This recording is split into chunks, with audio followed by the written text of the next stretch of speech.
Alrighty, Pretend here, and I've spent the last 10 hours reading the 4.5 Arknights event, so I'm really tired of reading, and I thought might as well make a video because I am actually extremely tired by just reading all day. So, today I'm going to be going over Robn and Boothill's kit, along with the Lightcones. These are to be official, there are going to be no more changes, so what you see here will be their kits in-game. That's all I really got to say. Now, before I hopefully don't pass out in the middle of recording this, drop a like, drop a sub, let's get straight into it.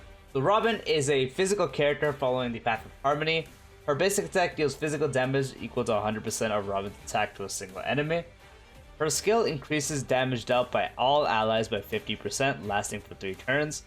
This duration decreases by 1 at the start of Robn's turn. Now for her ultimate. So she enters this state. I'm not going to try to say it because I can't remember how to say it on the top of my head right now. Pretty much all allies will be able to take action immediately. So when she does pop this, it's going to do all as it says, but first and foremost, everyone on the team is able to take action. So while she's in the state, increases all allies' attack by 22.8% of Robn's attack plus 200. So it does sort of scale up her attack for this attack buff. Moreover, after every attack by allies, Robn deals additional physical damage equal to 120% of her attack one time. The crit rate for this damage is set to 100% and the crit damage is set to 150%. When in this alt state, Robn is immune to crowd control debuffs and cannot take her turn or take action.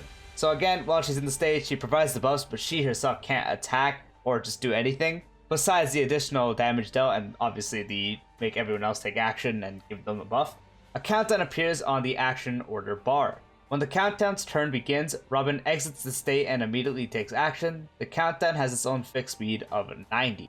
Her talent increases all allies' crit damage by 20%. Also, after allies attack enemy targets, Robn additionally regenerates 2 energy for herself.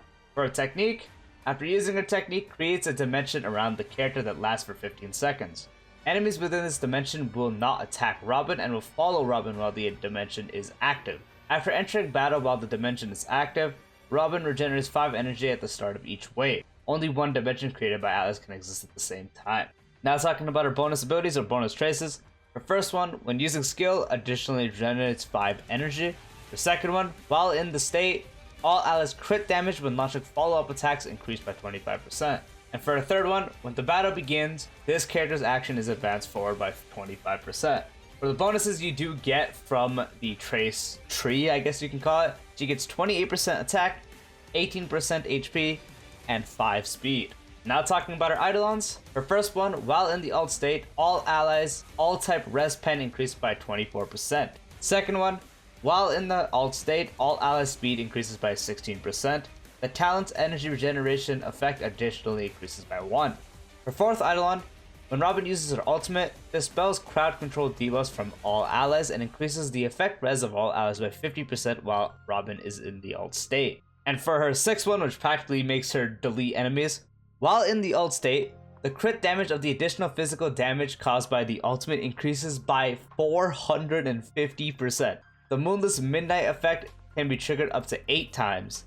The trigger count is reset when this unit uses their ultimate. So yeah, with her E6, anytime you proc that physical one, it's gonna do so much goddamn damage. And now for her Lightcone. So what her Lightcone does is the wearer gains 1 stack of, not gonna try to say it, every time any ally attacks.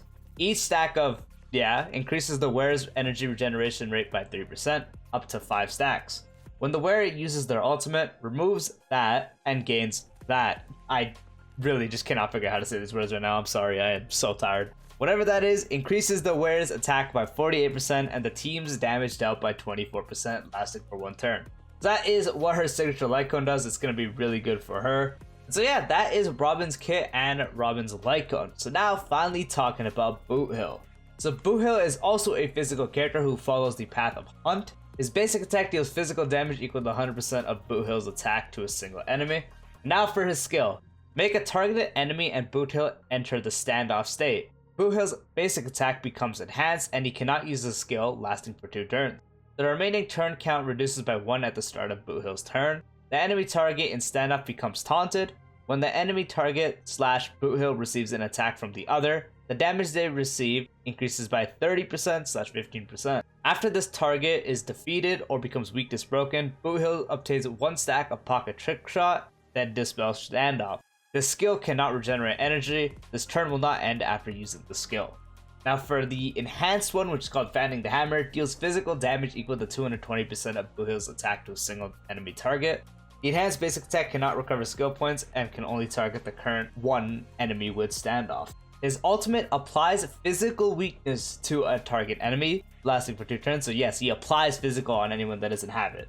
Deals physical damage equal to 400% of Boothill's attack to the target and delays their action by 40%. And now for his talent. Every stack of Pocket Trick Shot increases the enhanced basic attack's toughness, reducing damage by 50%, stacking up to 3 stacks. If the target is weakness broken when the enhanced basic attack is used, for every stack of Pocket Trick Shot deals break damage to this target equal to 70%, /120%, /170% of Boothill's physical break damage. The max toughness taken into account by this attack cannot exceed times 16 of the base toughness, reducing damage dealt by the basic attack's Skull Crush Spurs. After winning the battle, Boothill can retain Pocket Trick Shot for the next battle, so yes, you can carry it over battle to battle.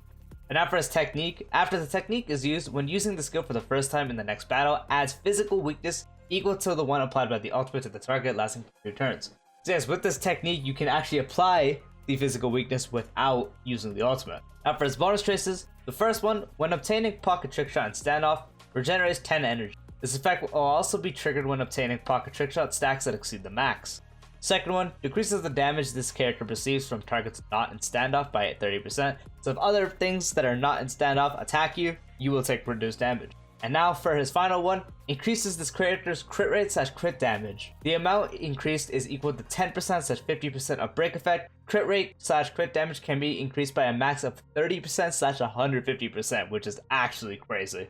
And for his stat bonuses, what you do get from the trace tree is 37.3% break effect, 18% attack, and 10% HP.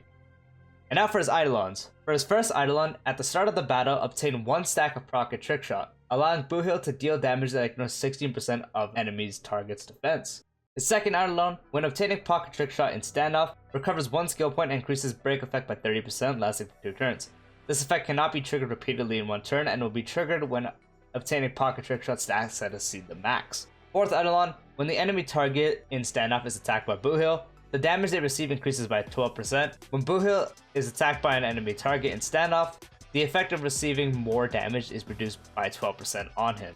And now for his final Eidolon, when triggering the talent's break damage, additionally deals break damage to the target equal to 40% of the original damage multiplier, and deals break damage to adjacent targets equal to 70% of the original damage multiplier.